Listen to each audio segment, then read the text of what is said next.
Hey, come here. Huh? What's wrong? Shoo, be quiet. I had returned home in the middle of the night due to an urgent task from work. As I quietly tried to make my way back to the bedroom on the second floor without waking up my family, my father-in-law suddenly dragged me into the attic.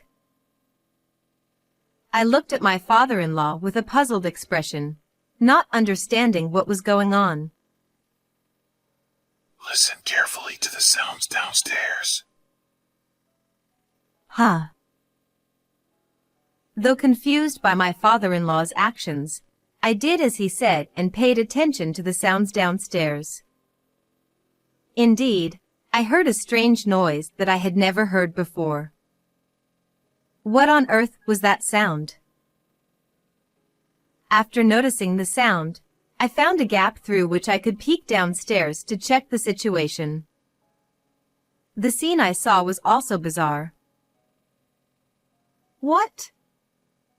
What on earth is this? As I trembled in fear at the sight. Run quickly. My father-in-law whispered to me, making sure the woman downstairs couldn't hear. I decided to trust my father-in-law and act. I am Ivy, a 38-year-old system programmer. Hey, Anthony, what time do you think you'll be able to finish work and come home today? Well, work is calm right now, so I think I can come home on time. That's great. Then we can all have dinner together tonight. All right, Miles, we're off to work. Take care and be safe. Anthony is my husband, and we got married 2 years ago. Currently, the three of us, Anthony, my father-in-law Miles, and I, live together in my in-laws' house. We don't have any children. It's not that we dislike or don't want children, but I was in a car accident when I was younger, which is the reason. It's been a while since we went out with Ivy. Yes, it really has. I hope we can continue to go out like this in the future. One day, many years ago, I was enjoying a drive with my parents, with my father at the wheel. As long as we were healthy, I thought we could continue to go out like this. But then, tragedy struck suddenly. Watch out! Huh? Whoa! No! Suddenly, a car that ran a red light crashed head-on into our car, which my father was driving.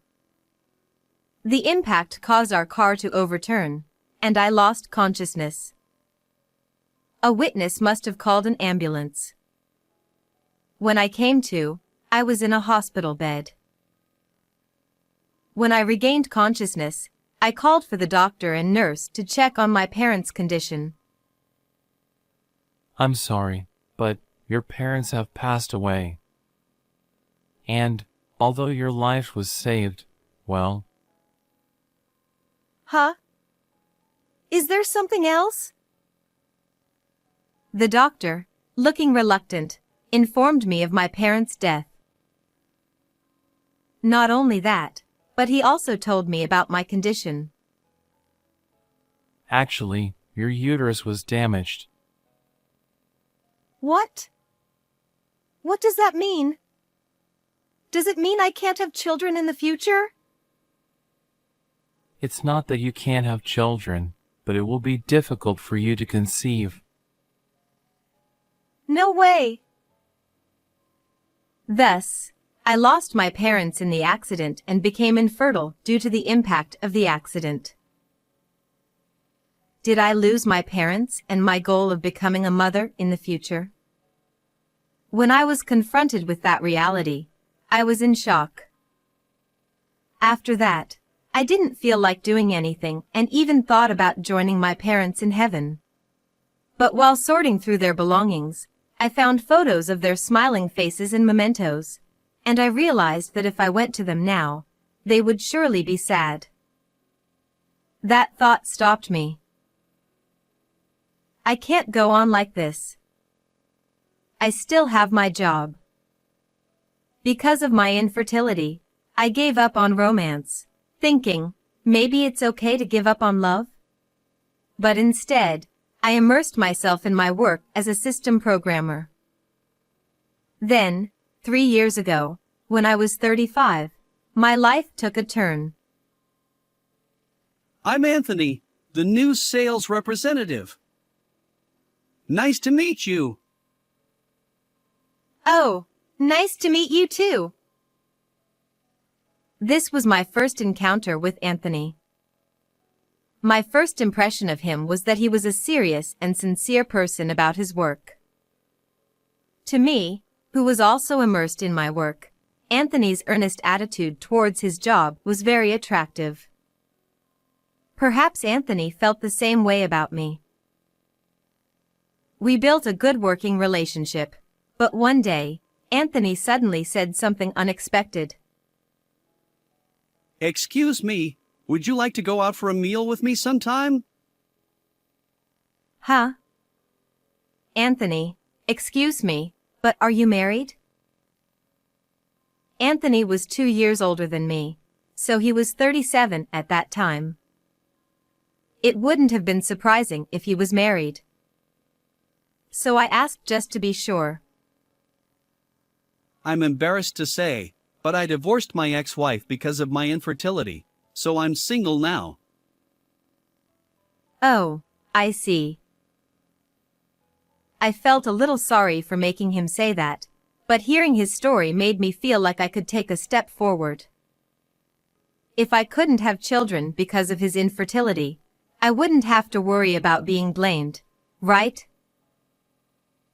The reason I gave up on romance after becoming infertile was because I feared being blamed and mentally attacked by men who wanted children. But if Anthony had the same concerns as I did, I felt we could share and support each other. All right. Let's go out for a meal. Thus, I accepted Anthony's invitation for a date. Even in private, Anthony's stories were interesting, and I began to think that I could enjoy spending time with him in the future. As we spent time together like that, we naturally grew closer, and Anthony confessed his feelings to me, leading to our relationship. Then, a year later, when I was 36 years old. Ivy, I love you. We can't have children, but will you marry me? Looking straight at me, Anthony proposed, and my answer was clear. Actually, I became infertile due to an accident in the past. So, it's okay if we don't have children. As long as I have you, Anthony. Most people probably think, I want children when I get married. Considering that, infertility can be a potential obstacle to marriage. However, we were able to expose our weaknesses to each other and agree that a life without children was acceptable, leading to our marriage. I thought my happy new life would begin from there, but... I wanted to show my mother how happy I am to be married to you.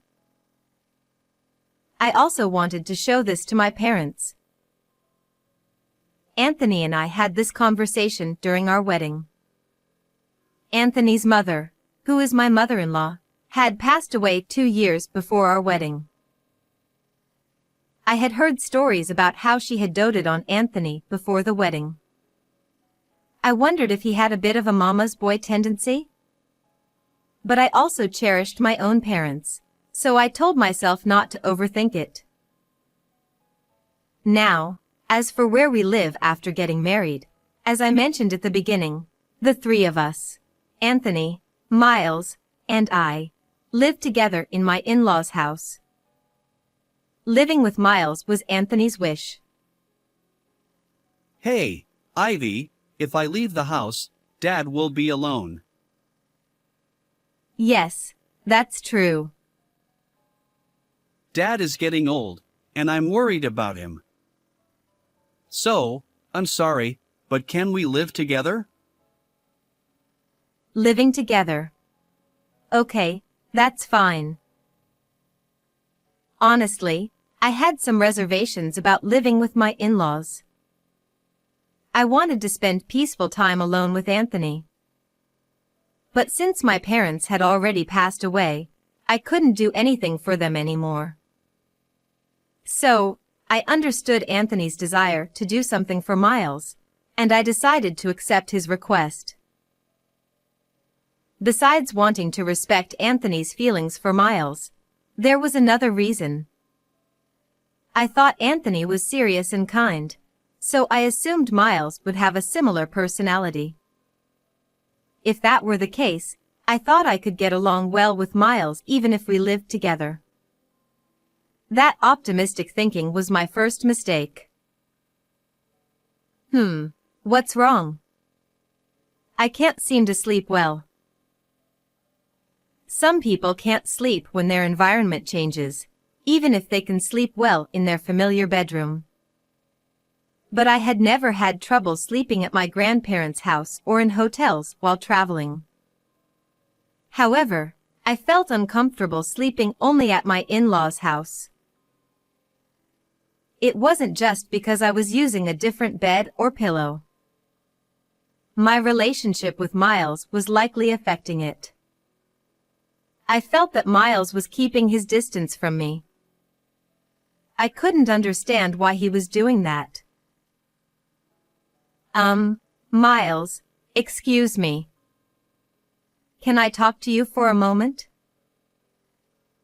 Sorry, I'm busy right now. Can we do this later? Okay, I understand. Even when I tried to talk to him like this, he would avoid me by saying he was busy or end the conversation with a simple or yeah, I see, avoiding any interaction with me. Did I do something to upset Miles? I thought there must be a reason for Miles' attitude, but I couldn't think of anything. Maybe Anthony knows something. But even Anthony's attitude towards me became distant after a year of marriage. Hey, Anthony, has Miles always been quiet or bad at interacting with people? Huh? Why are you asking that? Well, it feels like he's avoiding me or keeping his distance. I don't know. Maybe you did something. Don't bother me with this stuff. What? Anthony, what's gotten into you? By the time we had been married for a year, Anthony's kind demeanor from before the marriage was gone, and he began to treat me harshly with rough words. Anthony's behavior would continue to worsen, and it would become clear later that Miles had a legitimate reason for keeping his distance from me, unlike Anthony. Anthony's erratic behavior towards me wasn't limited to harsh words. If he deemed something unnecessary, he would throw it away, even if it was mine. Among the discarded items were things I cherished. Hey, Anthony, have you seen the stuffed animal my parents gave me? Oh, that dirty thing? I threw it away a long time ago. You're too old for stuffed animals. What? That stuffed animal was a precious gift from my parents. Anthony's actions became increasingly outrageous. I realized I had to keep important things out of Anthony's sight. While I was organizing my belongings, Miles approached me. Ivy, is this stuffed animal yours? Oh, yes, it is. I'm so glad you found it. I saw Anthony taking it somewhere. Thank you so much. You saved me. Thanks to Miles, I got my precious stuffed animal back. Miles is actually kind. I never expected him to retrieve it for me since he had been keeping his distance. There must be a reason for his attitude towards me. I was sure of it. I thought I could build a good relationship with Miles from now on. But just when I started to think that way, things took another sudden turn. Huff! Huff! Hug! Miles, are you okay? One day, Miles suddenly complained of feeling unwell. His face looked pale, and I had to take him to the hospital. After an examination, no immediate illness was found, but he was admitted for further tests just in case. I reported this to Anthony. However, Anthony showed no concern for Miles and made an unbelievable statement. If they find something, the doctors will treat him, right? It's not my problem. What? Didn't we decide to live together because you were worried about Miles? Anthony's words clearly contradicted what he had said when we got married. Was he always this cold-hearted? Where did the kind Anthony from before go? I was shocked by the drastic change, but this was just the beginning. A few days later, something even more shocking happened. While I was out shopping, I saw Anthony in town. At first, I hesitated to call out to him and watched from a distance.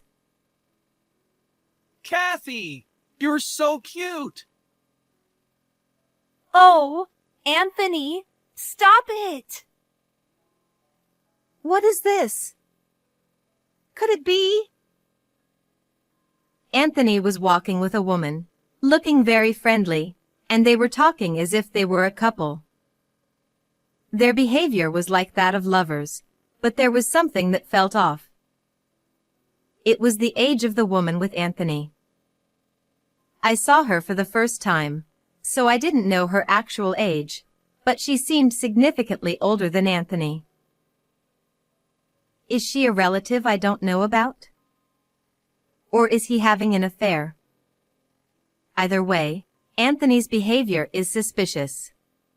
If I leave it like this, I'll just keep feeling uneasy. Rather than that, I want to investigate and know the truth.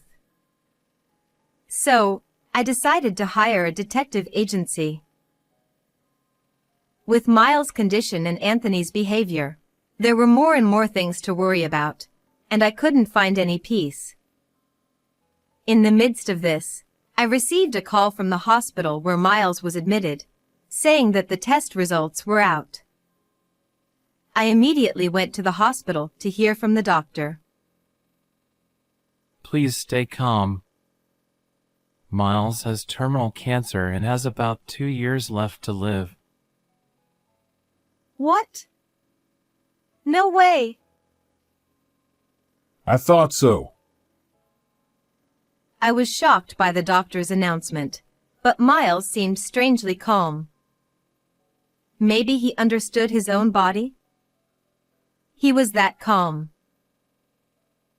Shortly after Miles' test results came out, I also received a call from the detective agency saying that the investigation results were ready. I didn't want to accept the harsh reality and prayed for a favorable outcome, but The investigation results are out, and to conclude, your husband is having an affair. no way. My prayers were in vain, and it seemed Anthony was indeed having an affair. I thought I had to face reality and check the photos laid out. Huh? This woman is different from the one before? The woman I saw before was older, but the woman in the photos was young.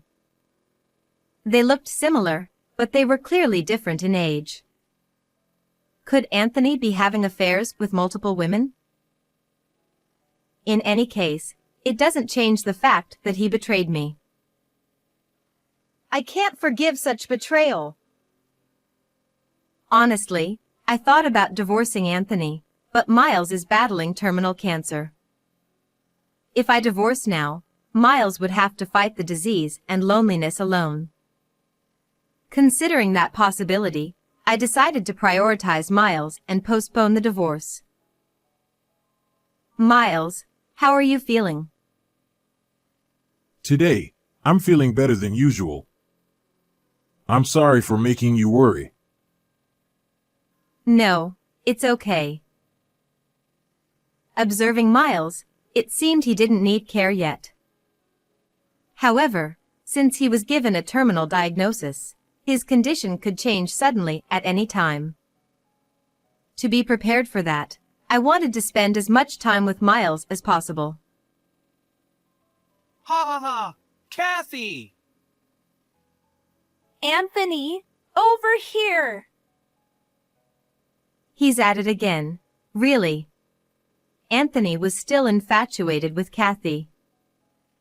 Whether it was from the detective's investigation or my own sightings, the information and evidence of Anthony's affairs kept piling up, leaving me exasperated. I couldn't trust Anthony with Miles anymore. I completely lost trust in Anthony, and while he was having affairs, I was taking care of Miles alone. But then, a few weeks later, there was trouble at work. My boss contacted me, saying that urgent action was needed and asked me to come. I was worried about Miles, but my boss seemed desperate, so it must have been something serious. Thinking that, I hurried to my workplace. When I arrived at work, I saw my boss and colleagues bustling around, so I checked the situation with my boss. Following instructions, I joined in and started working. The task was more challenging than I had anticipated, but thanks to everyone's cooperation, we managed to complete it successfully, and I was able to go home. It's already so late. By the time I finished work and got home, it was midnight. I quietly unlocked the door and entered the house, trying not to wake Miles. I planned to head straight to the bedroom on the second floor and rest for the night. But as I was about to open the bedroom door, Ivy, come here. What? Miles, what's wrong? Shoo, be quiet. I was surprised that Miles was still awake, but I was even more shocked by where he took me. He dragged me into the attic, which we now used as a storage room, and even closed the door behind us. What? Miles, what's going on? Listen carefully to the sounds downstairs. What? I was really puzzled by Miles' actions, but as I listened to the sounds downstairs as he instructed, I heard a strange noise I had never heard before. What is this sound? Noticing the strange noise, I realized I could see downstairs through a crack. What I saw was even more bizarre. Kathy, whom I had seen before, was walking down the hallway with a bloodshot face.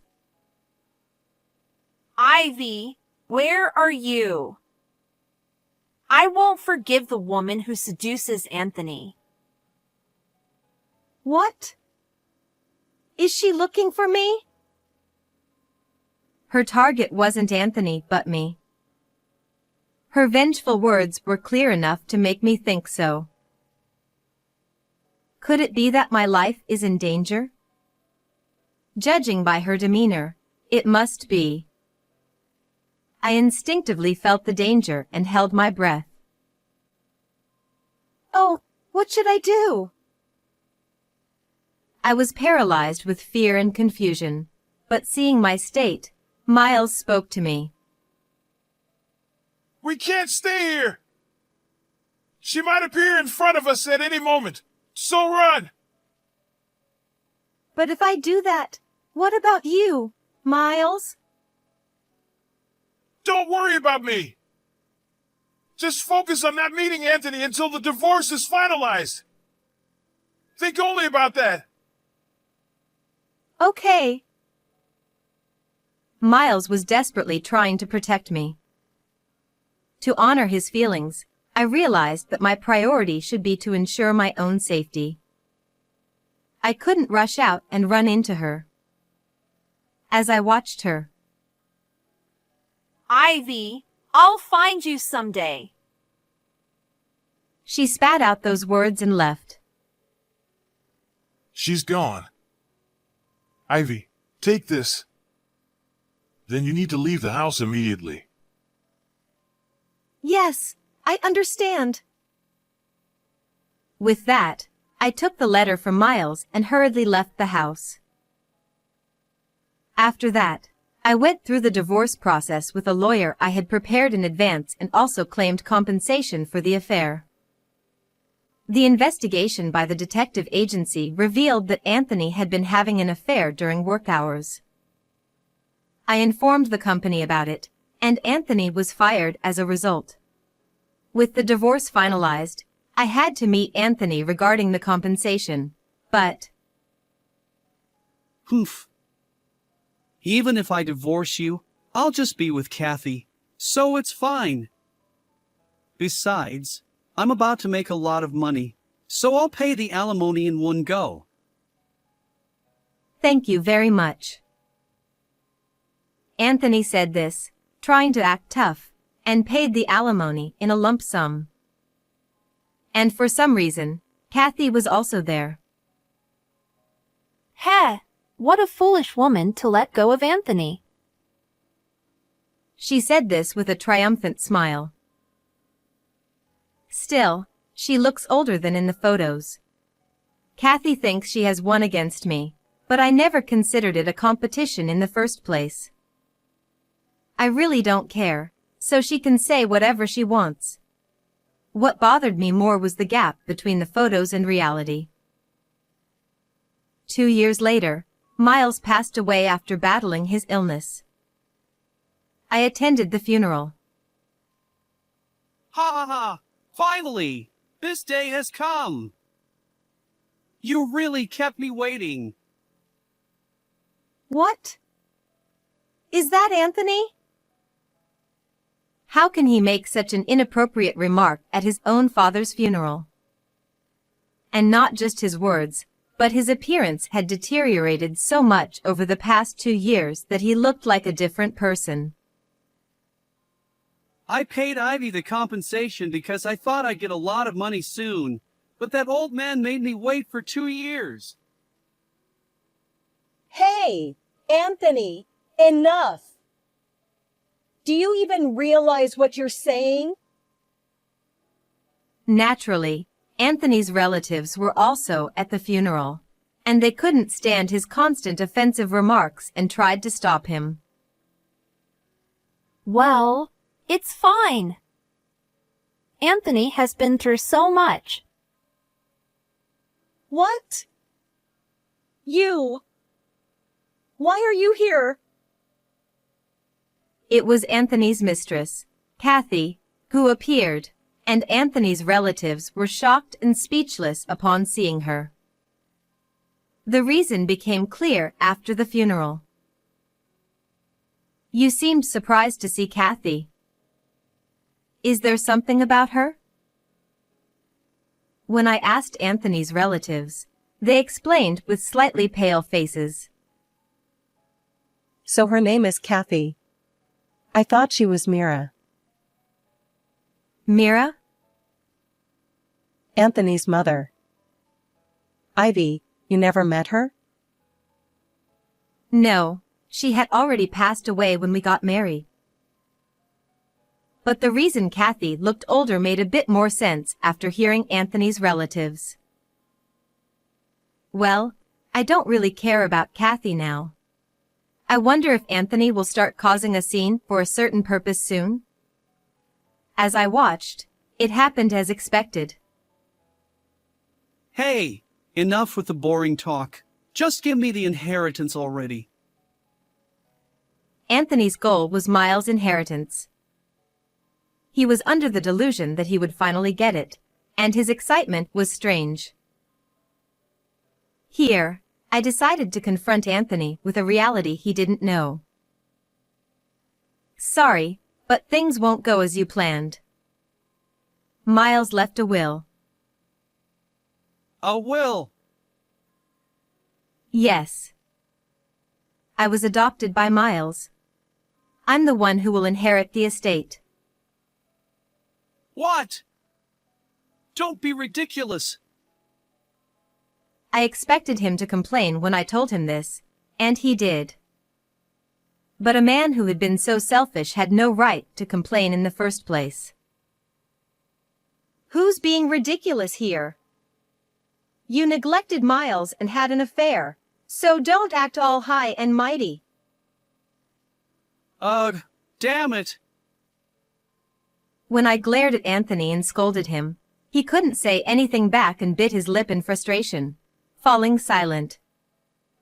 The only one who spoke to him then was Kathy. It's okay, Anthony. I'll take care of you, she said, hugging Anthony and comforting him.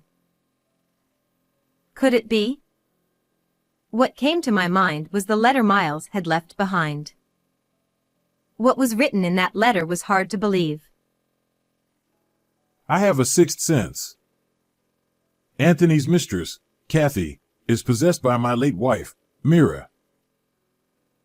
When I read the letter, I thought, no way. But now, seeing Kathy hugging Anthony, her behavior and appearance were exactly like Myra's. And the gap between the photos and reality, could that be the reason? Photos capture the real state, so ghosts don't appear in them, only the young woman in reality. That's probably it. However, for those who saw her, like me, Miles, and Anthony's relatives, Mira, who possessed Kathy, overlapped with her appearance. That's why Kathy looked older. Miles also mentioned the reason for Anthony's divorce from his previous wife before marrying me. Anthony's first divorce was because of Mira. Mira was obsessed with Anthony and tormented his ex-wife. That's why they divorced. I had heard that Mira doted on Anthony. But I never imagined it would be to this extent. I was utterly appalled. Moreover, even after her death, Mira was still obsessed with Anthony and had possessed his mistress. Anthony is not at fault. It's all this woman's fault. What is she talking about? Could Kathy be prone to being possessed by ghosts? The eerie sight sent chills down my spine. Is this the result of her bad behavior? Seeing her now, with her identity seemingly merged with Myra's, I couldn't help but think so. The woman in front of me was clearly possessed by Mira, but this wasn't the first time. Miles' letter mentioned that the one who appeared that night wasn't Kathy but Mira. Frustrated that I hadn't yet decided to divorce Anthony, she had plotted to get rid of me. It's pitiful that Kathy ended up being possessed by Mira. Thinking that way, I felt sorry for Kathy. However, Miles had also noticed that Kathy approached Anthony for money, so he said to me there was no need to sympathize with her. 5 years passed. When I visited Miles' grave on his death anniversary, I met Anthony's relatives, and naturally, the conversation turned to Anthony. On the day of the funeral, Kathy said she would take care of Anthony, but it seems she didn't have any money herself. So, where are they living now? They became homeless. Oh, I see. Given their state 5 years ago, They weren't in a good condition.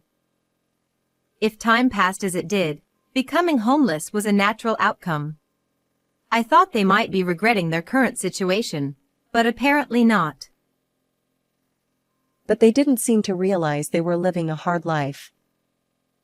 They laughed loudly as if they were living in a mansion. What? Is that okay? Of course not. If left unchecked, they would cause trouble for many people. To prevent that, we had no choice but to cooperate with other relatives and admit him to a mental hospital. I see. It must have been tough for everyone. How much did the relatives struggle to get Anthony admitted to a mental hospital? It must not have been easy. However, as soon as he was admitted, Anthony suddenly went mad. Kathy also changed similarly and was sent to the same mental hospital as Anthony.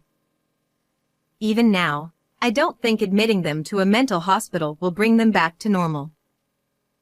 The doctors and nurses who have to deal with them must have a hard time, but I hope the damage caused by those two will be minimized.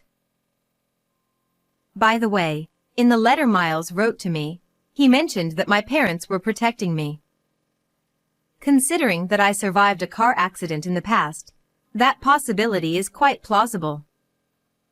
However, if Miles hadn't helped me escape 7 years ago, I might not be here now.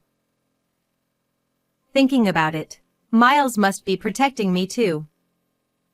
Although he didn't mention it in his letter, I'm sure that's the case. To reassure the 3 people watching over me from heaven, I want to live a happy life from now on. How did you like this story? Please subscribe to the channel. See you in the next video.